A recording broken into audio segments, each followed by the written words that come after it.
দর্শক দেখছিলেন যে মেট্রো শপিং মলের ভিতরে কিন্তু পুলিশ প্রবেশ করে জুলাই যোদ্ধাদেরকে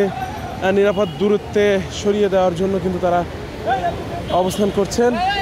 এবং তারা কিন্তু রাস্তার দুধারে থাকা যে জুলাই যোদ্ধা তথা জাতীয় সংসদ ভবনের মানিক মিয়া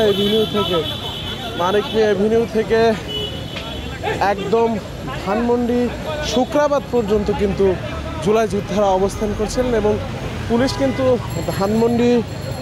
শুক্রাবাদ পর্যন্ত জাতীয় সংসদের মানিক মিয়া এভিনিউ থেকে ধানমন্ডি শুক্রাবাদ পর্যন্ত চলে এসেছে তাদেরকে ছত্রভঙ্গ করে দেওয়ার জন্য এবং নিরাপদ দূরত্বে সরিয়ে দেওয়ার জন্য। আপনারা দেখছিলেন যে পুলিশের কিন্তু সরব উপস্থিতি রয়েছে এবং তারা পরিস্থিতি নিয়ন্ত্রণে আনার জন্য কিন্তু চেষ্টা করছেন। অপরদিকে আমরা দেখেছি যে জুলাই যোদ্ধারাও কিন্তু সামনে অবস্থান করছে এবং তারাও কিন্তু বলছিলেন যে তারা শান্তিপূর্ণ অবস্থানের কথা বলছেন, কিন্তু আমরা দেখেছি যে উভয় পক্ষের